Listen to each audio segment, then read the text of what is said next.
안녕하세요. 저는 서울에 거주하고 있는 30대 중반의 여성입니다. 이제 막 돌진한 남자아이를 키우고 있는데 처음 육아라 많이 어렵고 지칠 때도 있네요. 여기에 남편이랑 이혼까지 하고 나니 속이 너무 답답하고 힘들더라고요. 가족들에게 이야기하자니 걱정하실까 염려스럽고, 그렇다고 친구들에게 이야기하면 어쩐지 제 얼굴에 침 뱉기 같아서 어떻게 이 답답함을 풀어야 할지 모르고 살고 있었습니다. 그러다 우연히 친구 소개로 이 채널을 알게 됐는데, 여러분들의 이야기를 들으면서 함께 화내고 웃다 보니 어느덧 정이 들었는지 저도 이렇게 제 이야기를 꺼내보네요. 어쩌면 답답하고 어이없는 일에 놀라실 수도 있을 것 같은데, 친구나 지인이 들려주는 이야기라고 생각하시면서 함께 공감하고 위로해 주셨으면 하는 바람이에요. 그럼 지금부터 제 이혼 이야기를 풀어보겠습니다. 저랑 남편은 불같은 사랑을 한 것도 아니고 그냥 결혼 정년기에 서로 짝이 없던 찰나 부모님들 지인이 서로 중매를 서주셔서 맞선 비스무리하게 소개팅을 했고, 집안이나 조건 모두 비슷해서 빨리 결혼한 케이스인데요. 6개월 정도 만나고 결혼을 했는데 서로 잘 모르는 사이에서 그냥 덜컥 혼인신고와 결혼식을 하니 부딪히는 점이 많았어요. 그래도 제가 좀 순한 성격이라 맞춰주면서 살아왔는데 딱 한 가지 도저히 참을 수 없는 게 바로 아이 관련 문제였습니다. 남편이랑 결혼한 지 5년 차가 됐는데 아이가 안 생기더라고요. 요즘 난임 겪는 분들이 워낙 많으시니까 이해하시겠지만 저랑 남편 모두 딱히 어떤 건강상의 문제가 있는 것도 아니고, 그렇다고 제가 임신하기 힘들 만큼 나이가 많은 것도 아닌데 5년이 다 되어가도록 임신이 되지 않으니 걱정이 됐어요. 물론 남편이랑 열렬히 사랑해서 서로를 닮은 아이를 꼭 낳고 싶다는 마음이 있는 건 아니었지만, 왜 사람이 가정을 꾸려서 별 문제가 있는 것도 아닌데 아이가 생기지 않으니 조급해지더라고요. 그래서 친정엄마 아빠도 몸에 좋은 약을 지어주시는 등 걱정하셨는데요. 처음 3년 동안은 그냥 배란기에 맞춰서 노력해보는 등 자연 임신을 시도했지만 소용이 없길래 제 나이도 점점 들어가고 더 늦으면 안 될 것 같아 의학의 힘을 빌리기로 했습니다. 다행스럽게도 3번째 시험관 시도 끝에 귀한 저희 아들을 얻게 됐는데, 시모가 자꾸만 2대 독자 손주의 육아에 끼어들어서 참견을 했고, 효자 남편은 제 편이 아닌 시모의 편을 자꾸 들면서 트러블이 커졌어요. 처음에는 귀한 손주니 그럴 수 있다고 스스로 이해해보려 했지만 점점 도가 지나치니까 제 아들은 제가 지켜야겠다는 생각이 들었고, 도저히 방관하는 남편도 곱게 보이지 않더라고요. 시모는 무속신앙과 민간요법을 아주 맹신하는 분이셨어요. 물론 그런 것들이 나쁘다고는 생각하지 않아요. 하지만 맹목적으로 믿고 어린 제 아들에게까지 접목을 하시니 솔직히 엄마들 입장에서는 탐탁치 않게 느껴지더라고요. 아마 제 친정엄마 아빠가 그렇게 하셨어도 정말 치를 떨며 하지 말라고 고래고래 소리를 지르며 막았을 텐데요. 처음에는 저희 부부가 임신이 잘 안 되니까 제가 타깃이었어요. 저한테 임신이 왜 안 되냐면서 무슨 문제 있는 거 아니냐는 식으로 몰아가서 기분이 나빴던 적이 한두 번이 아니었답니다. 심지어는 출처를 알 수 없는 이상한 한약 같은 걸 자꾸 지어오는 겁니다. 저는 성격이 좀 확실한 편이라서 누가 주는 음식은 잘 안 먹어요. 그래서 시모가 생각해서 지어준 거지만 한약이 몸에 잘 안 받는 체질이라면서 극구 사양을 했는데요. 몸에 좋은 거니까 꼭 먹으라면서 자기 본인 앞에서 다 먹을 때까지 안 갈 거라면서 생떼를 부리는 겁니다. 솔직히 어이없었지만 진짜 안 먹으면 안 갈 것 같아서 억지로 먹었는데, 이후에도 한약 다 먹었는지 남편 통해서 감시하며 확인을 하지 않나, 싫다고 해도 자꾸 강요를 하니 진짜 부담스럽더라고요. 그리고 저희 부부는 시험관 시술을 통해서 아이를 얻었잖아요. 이런 건 의학적으로도 증명할 수 있는 명확한 사실인데도 불구하고 시모가 자꾸 아들을 낳게 된 건 자기가 100일 동안 정성 들여 기도한 덕분이라며 자기 보고 감사해야 한다고 떵떵거리는 게 아니겠어요. 진짜 주위에 결혼한 친구들에게 말하면 요즘에도 그런 시어머니가 있냐면서 다들 이해를 못하더라고요. 그래도 여기까지는 좀 당황스럽기는 해도 얼마나 손주가 보고 싶었으면 이렇게 하시겠나 싶어서 참고 넘어가려고 했어요. 친정엄마 아빠께 말씀드려도 사돈이 귀한 손주 얻어서 기분이 좋아서 그런 거고 어른이니까 젊은 며느리인 네가 조금만 이해하고 넘어가라고 신신당부를 하시더라고요. 그렇게 시모 말은 한 귀로 흘리면서 모른 척하고 살았는데 도저히 제 기준에서는 납득하기 힘든 일이 또 벌어졌습니다. 아기를 낳으면 출생신고를 한 달 이내에 해야 하잖아요. 그래서 저희 부부도 아기 이름을 짓고 출생신고를 하려고 했답니다. 사실 저희끼리 생각했던 예쁜 이름들이 몇 가지 있었는데 태어난 사주랑도 맞춰서 지어야 한다기에 미뤄지게 됐었죠. 그런데 대뜸 시모가 2대 독자 손주가 앞으로 큰 인물이 되고 건강해지는 이름이라면서 요즘 어린아이들에게 절대 안 쓰는 무슨 1950년대에나 쓸 법한 촌스러운 이름을 권하는 거예요. 제가 여기서 정확히 말씀드리지는 못하지만 딱 듣기에 돌쇠, 먹쇠, 꺽쇠 같은 느낌이라 진짜 너무 싫더라고요. 저뿐만 아니라 항상 조용하고 가정일에 무관심해 보이던 시부도 그건 좀 아닌 것 같다면서 나서지 말라며 시모에게 면박을 줬습니다.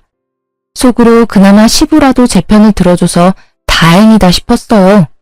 정작 아기 아빠인 남편은 아무 말 안 하고 못 들은 척하고 있었거든요.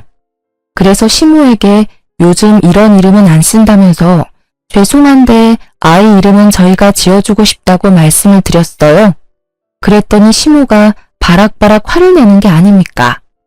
어머니, 죄송한데 이름이 요즘 태어난 아이랑은 안 어울리는 것 같아요. 알아봐 주신 건 너무 감사한데 저희가 철학관 가서 알아서 지을게요. 무슨 소리야 그게? 내가 이 이름 지어오느라고 얼마나 고생했는 줄 아니? 몇 날 며칠 정성 들여서 지은 거야. 애한테 이름이 얼마나 중요한데. 중요하니까 드리는 말씀이에요. 요즘은 애들이 영악해서 조금만 놀릴 거리 있어도 왕따 시키고 그런단 말이에요. 뉴스 좀만 봐도 나와요, 어머니. 저는 제 아들이 그렇게 힘들어하는 거 보기 싫어요. 이번만은 제 뜻대로 하게 해주세요. 글쎄 안 된다니까. 이 이름으로 해야 우리 귀한 손주가 잘 큰다고. 너는 어른 말을 무시하는 경향이 있다? 나야말로 부탁 좀 하자. 이번에는 내 말 들어야 해. 막말로 우리 손주 잘못되면 책임질 거야? 아니 자기 손주이기 이전에 제가 10달 동안 품어 배 아파 낳은 제 아들인데 이렇게 본인이 알아온 이름을 강요하는 게 말이 되나요? 뭐 고작 이름 하나 가지고 양보할 수 있다고 생각하는 이해심 넓은 분이 계실지는 모르겠지만 저는 그러기 힘들더라고요. 특히 아직 태어난 지 한 달도 안 된 신생아에게 무슨 이름을 잘못 지어서 아기 잘못되면 책임질 거냐느니 본인의 뜻을 관철시키기 위해 협박까지 일삼는 시모의 모습에 이번만큼은 진짜 저 고집을 확 꺾어야겠다는 생각마저 들었습니다. 그래서 화내고 소리치는 시모의 모습에 어이가 없었지만 당황한 기색을 꾹 참고 태연하게 행동하며 안 된다고 말을 했어요. 저 혼자 그러면 안 먹힐 것 같아서 남편한테도 뭐라 말 좀 하라고 했죠. 그런데 남편이 머리 아프다면서 자리를 피해버리는 겁니다. 마지막 희망인 시부에게 눈치를 줬는데 시부도 시모의 등살에 시달리게 생활화됐는지 똑같이 에이 하면서 집을 나가버렸어요. 그래도 어쩝니까? 도와주는 사람 없어도 제가 제 아들 엄마잖아요. 꿋꿋이 죄송하지만 저희끼리 알아서 짓겠다고 시모를 돌려보냈어요. 그리고 그날 밤 남편에게 분명히 말을 했죠. 우리 아들 이름은 우리가 지을 거니까 더 이상 시모한테 휘둘리지 말라고요. 그랬더니 남편이 알겠다고 하더라고요. 그래서 저는 마음 편하게 유명한 철학관에 가서 아기에게 맞는 이름 후보를 몇 가지 골라왔고 남편이랑 상의해서 제일 마음에 드는 하나를 선택했답니다. 그렇게 아이 보느라 바쁜 저 대신 남편이 출생신고를 하러 갔었어요. 가는 길에도 한자 적힌 종이에 표시까지 해주면서 거듭 확인을 시켜줬죠. 시간이 흘러 당연히 저는 그 이름으로 출생신고를 했다고 생각했고 친정 식구들과 친구들에게도 자랑하고 아이 통장도 만들어주기로 했어요. 그런데 잠시 아이를 친정엄마에게 맡기고 통장을 개설하기 위해 아이 관련 등본과 서류를 뽑는데 제 아들 이름이 시모가 바득바득 우기던 그 이름으로 올라가 있는 겁니다. 이게 무슨 일이지 싶고 너무 어이가 없더라고요. 순간 시모가 중간에서 수작을 부렸나 싶어 화가 치밀었습니다. 바로 남편에게 전화를 걸었는데 정말 어처구니 없는 사실을 알게 됐어요. 여보, 큰일 났어. 등본에 우리 아기 이름이 잘못 올라가 있는데? 당신 제대로 한 거 맞아? 이상해. 어머니가 중간에서 뭐 하셨나? 어머니가 하라던 이름으로 올라가 있어. 그거 내가 한 거야.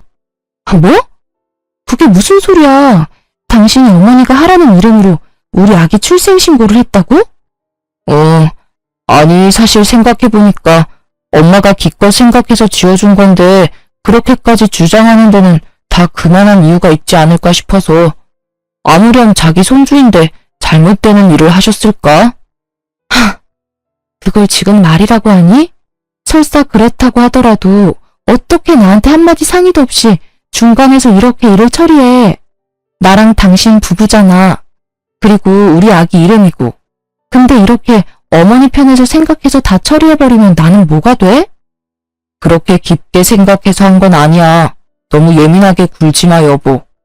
엄마가 가족관계 증명서까지 떼오라고 그러는데 너무 머리가 아파서.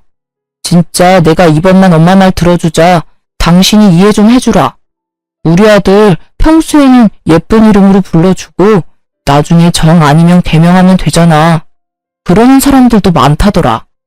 남편의 헛소리를 더 이상 듣고 있을 수 없었어요. 남편은 저랑 부부인데 이렇게 시모에게 휘둘리면서 아내인 제 의견은 묵살해버리는 게 맞는 일인가요? 진짜 옆에 있었으면 확 깨물어버리고 싶을 만큼 얄미웠어요.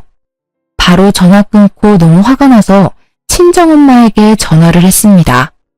그래서 자초지종을 말하니까 친정엄마도 너무 어이없어 하더라고요. 그러면서 출생신고를 마쳤으니 정정도 어렵고 개명해야 한다면서 시모가 보통이 아니니 조심하라고 혀를 내두르셨어요. 친정엄마도 지인 말만 듣고 결혼을 하라고 주선을 했는데 시모가 이렇게까지 고집불통인 줄은 미처 모르셨나 봐요. 심지어 제가 지금 남편 말고 이전에 결혼하겠다고 데려온 남자가 있었는데 그때 반대를 해서 헤어지게 된 걸 미안했다고 사과까지 하셨어요. 결혼 생활이 많이 힘드냐고 애도 키우느라 지칠 텐데 이런 마음고생까지 하느냐면서 우시더라고요. 상황이 이쯤 되니 괜히 친정엄마한테 걱정만 안겨드리는 것 같고 저도 죄송한 마음이 생겨서 괜찮다고 거짓말을 할 수밖에 없었어요. 나중에는 저의 화나고 속상한 마음은 숨기고 괜찮아, 꼭 개명시킬게, 어쩔 수 없지 이랬네요. 오히려 제가 친정엄마 안심시키려고 이런 말을 하게 되더라고요. 그렇게 고집불통 시모와 그런 시모에게 꼼짝 못하는 남편, 그리고 제 결혼 생활이 힘들면 그걸 본인 탓이라고 미안해하는 친정엄마와의 관계에 갇혀 어떻게 해야 할지 몰라 답답했습니다. 그래도 시간은 흘러 마음을 추스리고 아이를 키우는 재미에 빠져 살았어요. 출산 직후에는 매일 반복되는 밤수유와 정신없는 육아에 지쳐 살짝 산후 우울증이 오기도 했는데 시간이 흐르면서 저도 적응을 했는지 아기가 너무 예뻐서 힘듦이 사르르 녹게 되더라고요. 아마 아기 키워주신 주부님들이라면 다 아실 텐데요. 매일 추레한 모습으로 일어나 아이와 동고동락하면서 24시간을 지내다 보면 하루가 정말 순식간에 지나가잖아요. 저는 아기를 낳아도 제 생활을 유지하고 살 수 있을 줄 알았는데 정말 돌 이전까지는 아기 위주로 사라지더라고요. 바깥바람이라도 좀 쐬려고 아기를 유모차에 태우고 공원이라도 다녀오면 녹초가 돼서 쉬고 싶지만 젖병 씻으랴, 집안일 하랴, 이유식 만들랴. 정말 몸이 하나인 게 아쉬울 지경이던 거 있죠? 물론 나중에는 젖병도 물량공세로 여러 개 돌려쓰고 이유식도 시판을 사서 먹이고 나름 편한 방법을 찾기도 했어요. 그래도 제 몸 하나 건사하기 힘든 초보맘인 터라 처음 하는 출산과 육아가 정말 힘들더라고요. 남편이 좀 도와주기라도 했다면 좋았겠지만 야근이 많은 특성상 제가 무조건 독방 육아를 할 수밖에 없는 상황이었어요. 하지만 아기가 예뻐서 이 모든 걸 감수하고 있었답니다. 그런데 정말 시시때때로 걸려오는 시모의 영상통화는 참기 힘들더라고요. 물론 저도 이해를 합니다. 귀하게 얻은 손주가 얼마나 보고 싶고 애틋하겠어요. 저희 친정엄마 아빠도 영상통화하는 재미에 빠졌다면서 웃으시니 그 모습을 보는 것만으로도 뿌듯하고 아기 낳기 잘했다 싶었거든요. 그런데 시모는 너무 중간이 없는 겁니다.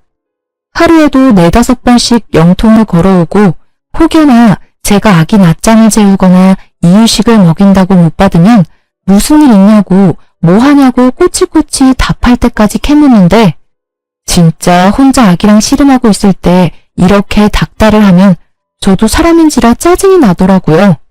그래도 얼마나 좋으면 이러실까 싶어 꾹 참았습니다. 영통 오면 오는 대로 받아주고 혹여나 아기 자느라 못 받는 상황이면 아기 재우고 나서 깨면 연락드리겠다고 하고 다 지켰어요. 그런데 사람이 호의가 계속되면 걸린 줄 안다더니 제가 너무 시모에게 다 맞춰주고 살았던 걸까요? 눈치 없는 시모가 점점 제 육아에 입을 대고 간섭을 하는 겁니다. 애미야, 애 운다. 울기 전에 밥 줘라. 자꾸 울어서 주는 버릇하면 애 성격 나빠진다고 몇 번을 말하니? 아, 어머니, 방금 보충 분유 먹여서 안 먹을 거예요. 그리고 지금은 아직 이유식 2번 먹이는 때라서 나중에 저녁으로 먹이면 돼요. 제가 알아서 할게요. 아니, 이렇게 이가 났는데 왜 아직 분유를 줘? 밥 주면 된다. 예, 애 이리 줘봐라. 내가 죽 만들어서 먹일게. 그리고 애가 왜 이렇게 말랐니? 이제 보니까 밥 안 주고 아직 이렇게 분유 줘서 살이 안 찌는 거 아니야? 아이고, 엄마가 밥을 안 줘서 우리 아기 배고팠죠요. 어머니, 돌되기 전까지는 하루에 500ml 정도는 우유 먹여야 해요. 요즘 육아서에 다 그렇게 적혀 있는데 예전이랑 달라요, 어머니. 그리고 얘는 많이 먹이면 토해서 제가 조절하는 거예요. 내가 애를 안 키워봤니? 셋이나 키웠어. 다 똑같은 아기인데. 옛날이랑 다르기는 뭐가 달라? 요즘 애들은 다 글로만 육아를 배워서 이뿐만이 아니었습니다. 저희 아들은 좀 예민한 편이라 통잠을 안 자더라고요. 그러다 보니 제가 밤에 너무 힘들어서 수면 교육을 해야겠다 결심했거든요. 수면 교육을 해두면 아기가 적응을 해서 혼자서도 잘 자고 오히려 통잠을 푹 잔다는 말이 많아서 꼭 시도해보고 싶었어요. 그렇게 열심히 노력한 끝에 아기 방에 따로 분리수면까지 성공을 했습니다. 그런데 이거 가지고 시모가 난리를 부리더라고요. 아니 얘, 애를 왜 이렇게 다른 방에 재우는 거야? 너희가 데리고 자야지. 잠자다 깨서 혼자 있으면 얼마나 무섭겠어? 어머니, 지금 애기 너무 잘 자요. 원래 저희랑 붙어 잘 때는 애가 너무 예민해서 조금만 움직여도 깨고 그랬는데 옆에 아무도 없으니까 더 편하게 오래 통잠 자요. 괜찮아요. 무슨 소리야? 누가 그렇게 매정하게 애를 키운다니? 나는 안 그랬다. 자고로 애는 엄마 품속에서 체온을 느끼면서 자야 정서적으로 안정되고 그러는 거야. 너 그러다 나중에 큰일 나. 무슨 큰일이요? 요즘 엄마들은 다 이렇게 키워요. 세상이 달라졌어요. 세상이 달라지긴 뭐가 달라져? 애기들은 다 똑같다. 엄마 품 찾고 그러면서 크는 거지. 팽한 방에 혼자 두고 이게 아동학대지 뭐가 아동학대니? 아유, 불쌍한 우리 손주. 아니, 엄마고 주 양육자인 제 육아관에 이렇게 입을 대는데 제가 너무 짜증이 나고 열받는 게 당연하지 않나요? 저도 나름대로 열심히 아기를 키워보려고 노력 중인데 칭찬하고 위로해주지는 못할 망정 학대 운운하면서 저를 나쁜 엄마로 몰아가는데 진짜 듣자 하니 너무 화가 나고 같이 있기 싫더라고요. 마침 남편이 퇴근하고 집에 왔길래 이때다 싶었어요. 어머니, 그럼 아기 좀 봐주세요. 어머니 아기 잘 보시고 셋이나 잘 키워내셨으니까 손주 좀 봐주시라고요. 저 애 키우느라 하루 종일 집에 갇혀있느라고 친구도 못 만났는데 오늘 친구 좀 만나고 들어올게요. 갑자기? 나 약속 있어. 가긴 어딜 가? 당신은 맨날 일한다고 육아는 나 몰라라 하고 친구도 자주 만나는데 나도 힐링 좀 하고 싶어서 그래. 어머니가 아기 잘 보시니까 믿고 나갈 수 있는 거잖아. 안 그래, 어머니? 아이고, 그래. 나갔다 오너라. 내가 봐줄 테니까. 내가 이렇게나 속이 넓고 깊은 시어머니다. 나 같은 사람 있으면 나와보라 그래.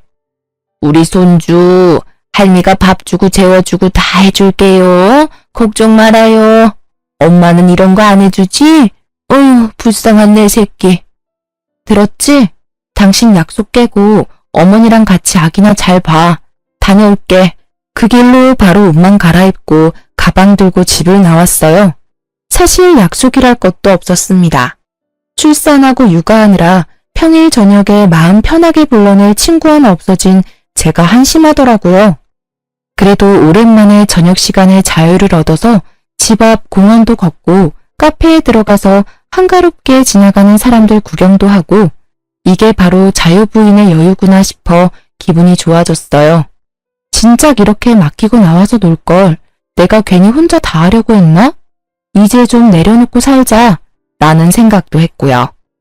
얄미운 말만 골라 하는 시모지만 그래도 이렇게 손주를 좋아하고 잘 봐주신다고 하니까 나와서 놀 시간도 생기고 좋은 점도 있네? 긍정적인 생각도 했죠. 그런데 저도 참 우스운 게 엄마는 엄마더라고요. 아기랑 떨어져서 혼자 있으면 아기 생각이 하나도 안 날 것 같았는데 괜히 폰을 뒤적여서 신생아 시절 옛날 사진을 보고 아유 귀여워 진짜 많이 컸네. 혼자 이렇게 주접을 떠는 거 있죠? 그러면서 저 없이 남편이랑 시모가 예민하고 까탈스러운 우리 아들 때문에 얼마나 고생하고 있을까 궁금해졌어요. 그래서 남편한테 전화를 걸었는데 한창 아기랑 씨름하고 있을 거라고 여겼던 제 생각과는 달리 친구랑 술을 마시고 있는 겁니다. 알고 보니 제가 나가고 아기는 시모에게 덜렁 맡겨두고 그대로 친구를 만나러 팽 나가버린 거였어요. 진짜 이게 아빠 맞나? 뺀질한 남편이 너무 얄밉더라고요. 그러면서 집에 혼자 있을 시모와 아기 생각이 났습니다.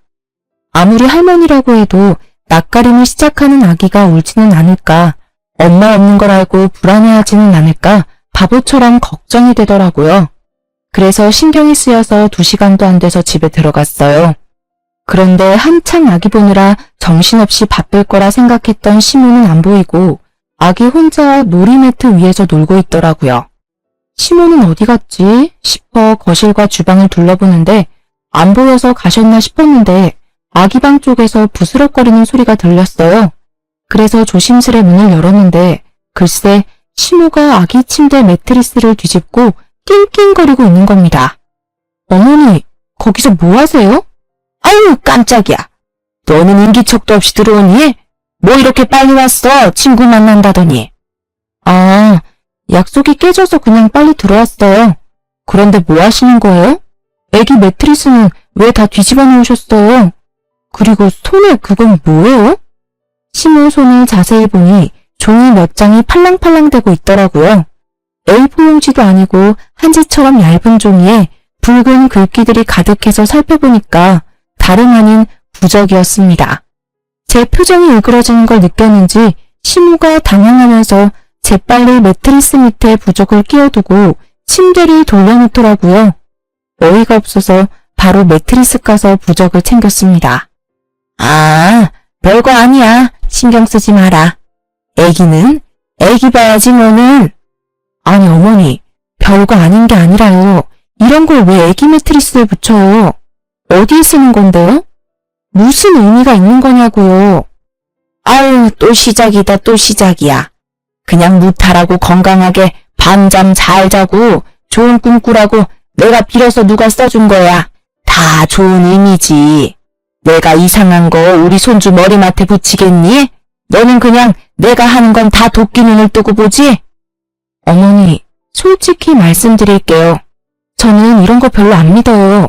특히나 어른도 아니고 아직 말도 못하는 아기 쓰는 물건에 이렇게 몰래 붙여두는 거 오히려 찝찝하다고요. 제발 좀 이러지 마세요. 너는 말을 해도 참 섭섭하게 한다. 나 우리 손주 할미야. 하나밖에 없는 2대 독자 잘 크게 하려고 하는 건데 너는 정작 어미가 돼서 밥도 제대로 안 주고 잠도 잘 안 챙겨 재우는데 내가 이런 거라도 신경을 써야지. 우리 2대 독자 너 때문에 다치고 아프면 책임질 거야? 진짜 그놈의 책임. 짜증이 머리 끝까지 치솟더라고요. 제가 엄마지 시모가 엄마인가요? 시모는 그냥 할머니답게 뒤로 한 발 물러나서 제가 하는 육아를 마음에 안 들더라도 지켜봐줬으면 좋겠는데 어떻게 이렇게 사사건건 간섭을 하는지 모르겠더라고요. 제 상식으로는 이해 불가라서 진짜 가슴이 답답했어요. 이런 것도 다 이해하고 넘어가는 세상 착한 며느리가 있을까요? 저도 남에게, 특히 나이 많은 어르신들에게는 싫은 소리 못하고 조금 손해보더라도 예의 차리는 순한 성격이거든요. 그런데 정작 제 시모가 이렇게 아나무인으로 구니까 더는 참고 지내지 못하겠다는 생각이 들더라고요. 그래서 일단 시모 보고 가시라고 하고 남편한테 전화를 걸어 지금 당장 안 들어오면 이혼할 거라고 통보했습니다. 놀란 남편이 무슨 일이냐면서 급하게 들어왔어요. 여보, 나 이렇게 못 살겠어. 내가 나쁜 엄마야? 아기 밥 안 주고 잠도 잘 안 재우는 나쁜 엄마냐고. 맨날 밖으로 놀러 다니고 아기한테 관심 1도 없는 당신이 나쁜 아빠 아니고? 갑자기 또 왜 그래? 당신도 오늘 친구 잘 만나고 갔잖아. 우리 엄마가 아기 잘 봐줘서 잘 놀고 와서 왜 이래? 나 친구 안 만났어. 맨날 24시간 아기 보느라 만날 친구도 다 끊겼어. 그런데 우리 어머니는 나보고 아동학대 운운하면서 애 그렇게 키우지 말라고 나 때문에 다치고 아프면 책임질 거니. 이거 봐. 이런 부적까지 붙이면서 내 탓이라고 간섭하는데 내가 언제까지 참고 넘어가야 해? 난 또 뭐라고. 별것도 아닌데 당신 요즘 보면 너무 다크해. 산후우울증 뭐 그런 거야? 병원 끊어줄게. 좀 다녀. 그리고 우리 엄마가 애 생각해서 이런 거 알아보고 당신한테 조언도 해주는 거지. 사람 성의 무시하지 좀 마. 정말 지긋지긋하게 시모 편을 드는 남편이었어요. 결혼하고 아기 낳으면 그렇게 많이 싸운다던데 저는 사실 육아하는 건 힘들어도 참을만 했거든요. 그런데 진짜 입 육아하고 저를 나쁜 엄마로 몰아가는 이 시모와 남편 때문에 정말 가슴이 터질 것 같았어요. 나중에는 제가 예민하고 산후우울증 때문에 그런다는데 아무리 생각해도 저는 너무나 멀쩡하고 정상적이었거든요. 제가 욱하고 화가 날 때는 시모 그리고 그 편을 드는 남편과 엮이는 일이 생길 때뿐이었습니다. 이때부터는 저도 너무 빡쳐서 시모가 연락 오면 절대 안 받고 무슨 일 있냐고 찾아와도 아예 대꾸를 안 했어요. 회피하는 게 답은 아니지만 그냥 그렇게 놔버리게 되더라고요. 그렇게 아기만 보면서 살다 보니 어느덧 돌잔치 날이 됐습니다. 아무래도 양가의 첫 아기인지라 무슨 부잣집처럼 화려하게 잔치를 열어주지는 못해도 포토그래퍼를 부르고 조금 격식 있는 곳에서 가족 지인들을 초대해 식사를 대접했어요. 다행히 아기도 이날 컨디션이 좋아서 방실방실 많이 웃고 노래가 나오니 몸도 이리저리 흔들고 춤추며 이쁜 짓을 많이 해서 저도 기분 좋고 다들 즐거워했죠. 돌잡이 때는 또 청진기를 잡아서 의사 될 거야 우리 아들 하면서 남들 다 아는 고슴도치맘의 면모를 보이곤 했습니다. 그렇게 돌잔치가 무르익을 즈음이었어요. 꼴 보기 싫은 남편이랑도 좋은 날이니 좋은 모습 보이자며 사이 좋은 부부인 것처럼 최선을 다하고 있었는데 갑자기 스님 복장을 한 남자 한 명이 들어오더라고요. 너무 특이한 복장이라 뭐지? 우리 손님 맞나? 하고 의아해하는데 시모가 합장을 하며 너무 반갑게 맞이하는 거예요. 그때까지는 그냥 시모 손님인가 보다 저런 사람도 안 해? 하고 말았는데 이 스님이 시모랑 속닥속닥거리더니 대뜸 저희 부부와 아들에게 걸어오는 겁니다.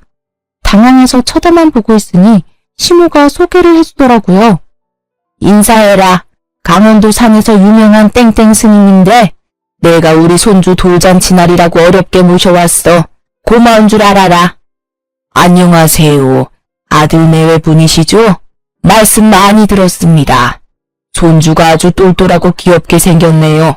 복이 많은 얼굴이에요. 이분이 우리나라에서 관상 잘 보기로 손에 꼽히는 분이다. 내가 우리 손주 사진 보여드리니 직접 관상 보고 기도까지 해주신다니 뭐니. 얼마나 감사한 일이야. 잔뜩 들뜬 시모 말을 듣는데 기가 막혔어요. 이제 고작 돌이 된 아기가 무슨 관상이 있나요? 풍문으로 듣는 이야기만 해도 아기 얼굴은 크면서 12번도 더 바뀐다고 흔히 말을 하잖아요. 제가 봐도 태어난 직후에는 남편을 많이 닮았었는데 돌이 가까워지고 얼굴 윤곽이 드러나면서부터는 제 어릴 때 사진이랑 똑같이 생겨서 신기했거든요.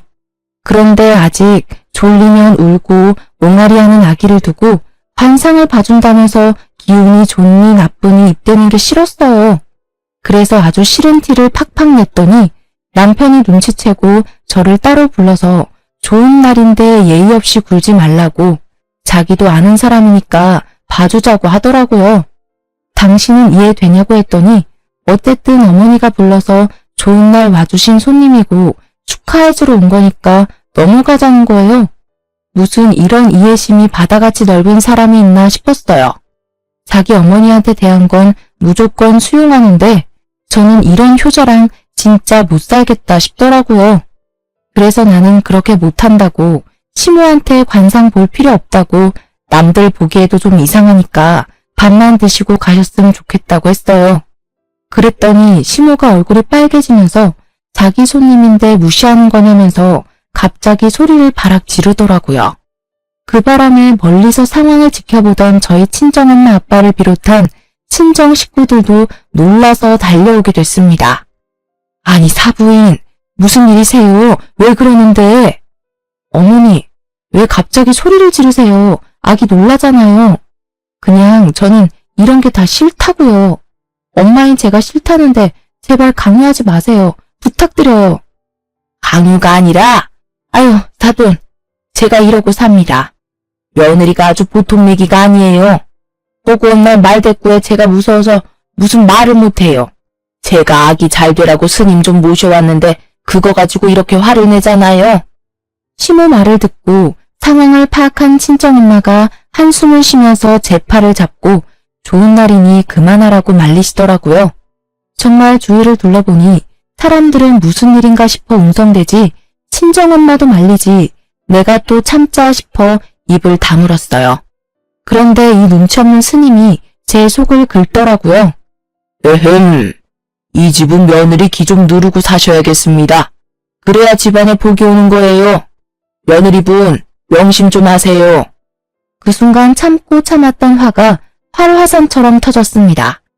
친정엄마랑 아빠도 못 참으셨는지 지금 무슨 소리 하는 거냐면서 길길이 화를 내시고 저보고도 참지 말라고 하시더라고요. 가시라고 스님을 쫓아내고 나서 엉망이 된 돌잔치를 수습한 후 집에 돌아와 짜증을 내서 스님 뒷조사를 시작했어요. 시모가 했던 말을 조합해서 검색하니 한 암자가 나오더라고요. 그래서 전화를 하니 그곳에 있다가 사기를 쳐서 싸우고 나간 사람이라며 지금 안 그래도 신고를 할까 말까 고민을 하면서 피해를 입으셨냐고 어딨냐고 오히려 저를 캐묻는 겁니다. 대체 이런 사람이랑 시모는 어떻게 아는 사이인지 너무 궁금했어요. 혹시 이 사람이 부적이며 기도며 다 해준 게 아닌가 싶더라고요. 그러다 문득 남편이 아닌 사람이라고 했던 말이 떠올랐어요. 그래서 바로 남편을 잡아서 사실대로 말하라고 으름장을 놨습니다. 몇 날 며칠 쫓아다니면서 당신이 안 말해주면 흥신소라도 고용하겠다고 하니 한숨을 푹 쉬면서 사실을 털어놓더라고요. 알고 보니 그 스님은 시모 내연남이었는데 그동안 남편을 꼬드겨서 뒤로 아기 개명이며 부적이며 기도하는 값으로 수백만 원씩 저 몰래 지불을 하고 있었던 겁니다. 아니 어떻게 멀쩡히 살아있는 아빠를 두고 바람피는 엄마와 내연남을 알면서도 이렇게 돈까지 줘가며 눈 감아줄 수 있는 건지 제 상식으로는 도저히 이해가 되지 않았어요. 그랬더니 평생 가정에는 무관심하고 돈만 주는 아버지에게 질렸고 외로워하는 엄마가 불쌍해서 알면서도 봐줬다고 하더라고요. 정말 세상에 이런 효자가 또 있을까요? 제가 나서지 않으면 남편은 계속 시모에게 잡혀 살 것 같았어요. 엄밀히 말하면 시모의 내연남인 그 땡중에게요. 그래서 시모한테 단단히 일러두려고 따지러 갔습니다. 어머니, 저 다 알고 왔어요. 다시는 저희 부부 일에 끼어들지 마시고 어머니 행복은 혼자 찾으세요. 한 번만 더 저희 아들 위한답시고 이상한 일에 이용하시면 저 진짜 가만 안 있을지도 몰라요. 진심입니다. 네가 알긴 뭘 안다고 그래, 버릇없이. 어디 함부로 그런 말을 해. 스님 말 하나도 틀린 게 없다. 이것 봐. 네가 우리 집안 다 망치고 있잖아. 며느리 잘못 본 거야, 내가. 아유, 집안 망치는 건 제가 아니라 어머니랑 그 땡중이죠. 땡중? 너 말 다 했니? 네가 그렇게 함부로 말할 뿐이 아니야. 안 그래도 내가 너한테 이런 말까지 전해야 하나 고민했는데 너 하는 거 보니까 제대로 말을 해줘야겠다. 스님이 우리 손주 정도면 지금쯤 말도 하고 걸어야 하는데 발달이 늦는 게 다 네 덕이 부족해서 그렇대. 엄마가 이렇게 매사 부정적인데 좋은 기운이 들겠니? 그래도 나 봐서 촉 켜주신다니까 1,000,000원 이체시켜라. 아니, 갓 돌지는 아기가 말하고 걷지 못한다고 발달이 느리다는 건 무슨 과학적 근거가 있는 건가요? 물론 빨리 말하고 걷는 아기도 있겠죠. 하지만 병원에서 영유아 검진을 받을 때마다 잘 자라고 있다고 아무 염려 말라고 하는데 이렇게 땡중 말만 듣고 저에게 또 1,000,000원을 붙이라고 아주 뻔뻔하게 이야기하는 시무를 보니 이제라도 빨리 이 미친 집안과 연을 끊어야겠다는 생각이 들었습니다. 너무 열받아서 남편한테 상의하고 뭐고 바로 다이렉트로 시부에게 전화해서 집에 들어오시라고 했습니다. 놀란 시부가 잔뜩 화가 나 있는 저와 시무를 보고 멈칫하다가 이내 차분한 표정으로 들어와 앉으시더라고요. 무슨 일이냐? 아기는 어쩌고? 친정에 맡겼어요, 아버님. 저 드릴 말씀이 있어요. 저 진짜 아버님 충격받으실까 참고 또 참으려고 했는데 더 참다가는 제가 정신병에 걸릴 것 같아요. 어머니 불륜하는 거 모르셨어요? 야, 미친년 아니야 이거? 내가 무슨 불륜을 해? 증거 있어? 증거 있냐고. 내가 아주 며느리가 아니라 귀신을 들였구나. 아이고. 저에게 달려드는 시무를 한 팔로 제 앞에서 소파에 던져버렸습니다. 저한테 그런 괴력이 있는지 몰랐는데 사람이 너무 화가 나니까 저도 모르게 그런 행동이 나오더라고요. 소파에 내동댕이 쳐진 시무가 저를 죽일 듯이 노려봤어요. 그리고는 아니라고 제 말 듣지 말라면서 시부한테 매달려서 악다구니를 쓰더라고요. 그런데 시부가 시무를 감싸기는커녕 가만 있으라면서 뿌리치는 겁니다. 그 땡중 말하는 거냐? 내가 왜 몰라? 내가 가만히 있으니까 다들 내가 바보 천치인 줄 아는 모양이지?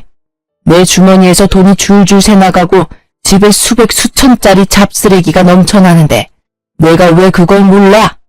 며느리 너까지 알 정도면 네 시무가 아주 대놓고 지랄을 했나 보구나. 아버님, 그걸 다 알면서 지금까지 참으신 거예요? 그 땡중이 저랑 제 아들까지 싸잡아서 이용하고 돈 달라고 하는데 저는 도저히 못 참겠어요, 아버님. 네 시무 증거 운운하는 거 봤지? 증거는 아주 차고 넘친다. 그것도 모르고 감히 손주 돌잔치까지 불러? 내가 여태껏 며느리한테 쪽팔려서 말도 못하고 근데 이렇게 너까지 알게 된 이상 내가 더 참을 게 뭐 있겠냐? 여보, 내가 다 설명할게요. 제발 이왕 참은 거 조금만 더 참아요. 여보세요? 아들, 지금 네 와이프 우리 집 와서 아주 집안 다 망치고 있다. 빨리 좀 와서 쟤 좀 데려가. 지금 제정신 아니야. 그리고 아버지 좀 말려라. 여기서 제정신 아닌 건 니들 모자뿐이야. 이놈의 모자가 쌍으로 아주 나를 물먹었지. 오냐? 이놈들 오늘 끝을 보자. 너도 당장 집으로 뛰어와. 아버지 부름에 한달음에 남편이 달려왔습니다. 시모는 덜덜 떨면서 울고 있지. 저는 기세등등하게 소파에 앉아있지. 시부는 아무 말 없이 남편을 노려보고 있지. 남편이 허옇게 질려서 무슨 일인가 눈치를 보더라고요. 정말 제가 시부에게 다 털어놓을 거라고는 미처 생각하지 못했던 듯 했습니다. 한참 눈치를 보던 남편은 이내 무릎을 꿇었어요. 아버지, 죄송해요. 제가 다 설명할게요. 처음부터 작정하고 아버지 속인 건 아니었어요. 저도 엄마가 시켜서 모르는 척 몇 번 돈만 드린 건데 이렇게 길게 끄실 줄은 몰랐어요. 죄송해요, 아버지. 저 좀 봐주세요. 야, 네가 그러고도 내 아들이야? 뭘 내가 시키기를. 말을 그렇게 하면 안 되지. 너 미쳤니? 너 착한 우리 아들한테 무슨 짓을 한 거야? 무슨 세뇌를 시켰길래 얘가 이래? 조용히들 못해? 나는 그래도 가족이라고 몇 번이나 참고 기회를 줬다. 며느리한테 부끄럽기도 하고 무엇보다 내가 일궈온 내 가정이니까. 그런데 나를 이렇게 비참하게 만들어? 여보, 내가 정말 잘못했어요. 한 번만 용서해줘요. 이번에는 시모도 울며 불며 무릎을 꿇더라고요. 열받은 시부가 화를 내니 시모랑 남편 모두 꼼짝을 못했습니다. 그도 그럴 게 시부가 사업을 해서 읽어놓은 재산이 많은데 워낙 시모랑 아들이 씀씀이가 해프니 본인이 관리를 다 하고 있었거든요. 그래서 저조차 결혼 전에는 그 규모가 어느 정도인지는 미처 알지 못했어요. 그래도 지방에 땅이랑 빌딩이 있고 서울에 집이 있어서 일 안 해도 임대료로 먹고 살 정도라고는 들었습니다. 그런데 신혼 초에 교통 요지에 있는 빌딩 한 군데에 저랑 남편을 데려가서 보여주시면서 이 건물은 너희 거라고 아기만 낳아 잘 살라고 그거면 된다고 하시는 겁니다. 그때 남편이 어찌나 좋아하던지 저도 어안이 벙벙하면서도 시부가 생각보다 더 재력이 있었구나 놀랐었어요. 이렇게 시부를 이기지도 못할 거면서 왜 그리 큰일을 뒤에서 벌였는지 진짜 이해 불가능이었습니다. 용서? 나한테 빌 게 아니라 먼저 시집이라도 와서 이런 더러운 꼴 본 며느리한테 잘못을 빌어야지. 얘가 무슨 잘못이야? 둘 다 당장 사과해. 시부의 불호령에 남편이 먼저 저에게 머리를 조아렸어요. 정말 돈이 무섭긴 무섭구나 싶더라고요. 미안해. 내가 사과할게. 이제 엄마 편 안 들고 무조건 당신 편이야. 이제 와서 아버님, 이 사과 안 받아도 상관없는 거죠. 저는 더 이상 남편이랑 살기 싫습니다. 저 이혼하겠습니다. 그리고 아기는 꼭 제가 데려갈 거예요. 이해해 주세요. 그래, 네 뜻이 그렇다면 내 말리지 않으마. 험한 꼴 보게 해서 정말 미안하다. 내 위자료는 섭섭치 않게 해주마. 또 말을 왜 그렇게 하니? 이혼하는 건 네 마음이지만 걔는 우리 핏줄인데 왜 네가 데려간다는 거야? 조용히 해. 놀기 좋아하는 저놈이 애를 키울 거야? 아님 동네 창피하게 바라면 당신이 애를 키울 거야? 돈 주고 베이비시터 쓰면 되잖아. 돈이면 다 되는 거 몰라요? 무슨 돈? 나 당신이랑 이혼할 거야. 그 땡중한테도 민사소송 걸어서 아주 이 나라에서 얼굴 못 들고 살게 만들 거라고. 그리고 너 오늘부로 내 아들 아니다. 내 전 재산 새아기한테 아기 키우라고 떼어주고 남는 건 다 고아원에 기부할 거니까 더 이상 콩고물 기대하지 마라. 가족의 인연은 여기까지니 그리들 알아. 그 말에 시모와 남편 모두 시부 바짓가랑이를 잡고 엉엉 울면서 추하게 매달리기 급급했습니다. 진짜 사람이 이렇게까지 추할 수 있나 싶을 정도로 눈물 콧물 범벅이 돼서 한 번만 봐달라고 하는데 재력과 시부는 절대 선처는 없다고 단호했어요. 저 역시 마찬가지였고 결국 이혼 후 시부가 떼어준 빌딩 수익료로 위자료를 막대하게 챙겨 편하게 아들을 키우고 있답니다. 이혼 후 바로 개명 신청을 했고 베이비시터도 쓰고 있어요. 정말 돌이켜보면 효자 남편과 간섭 쩌는 시모 사이에서 더 있었다가는 찜으로 우울증에 걸렸을 것 같아요. 지금 이혼하고 혼자 아들을 키우고 있는데 몸은 힘들지만 정신이 평화로우니까 살 것 같거든요. 듣자 하니 시부는 재산을 처분해서 동남아로 떠났고 시모는 땡중이 남은 재산까지 털고 도망가서 알거지로 피해자들이랑 땡중 찾으러 다니느라 바쁘다고 해요. 남편은 아들 양육비와 시모가 땡중 찾는 비용까지 대느라 돈이 부족해 대리운전까지 뛰고 있다고 합니다. 정말 제가 그들처럼 진실을 숨기고 참고 살았다면 이렇게 평화로운 시간을 보낼 수 있었을까 싶어요. 혹시 저처럼 이상한 모자 사이에서 답답해하는 분들 계시다면 참지 말고 맞서 싸우라고 말씀드리고 싶네요. 그럼 지금까지 제 이야기 들어주셔서 감사하고 저는 아들과 함께 앞으로도 용기 내 살아보겠습니다.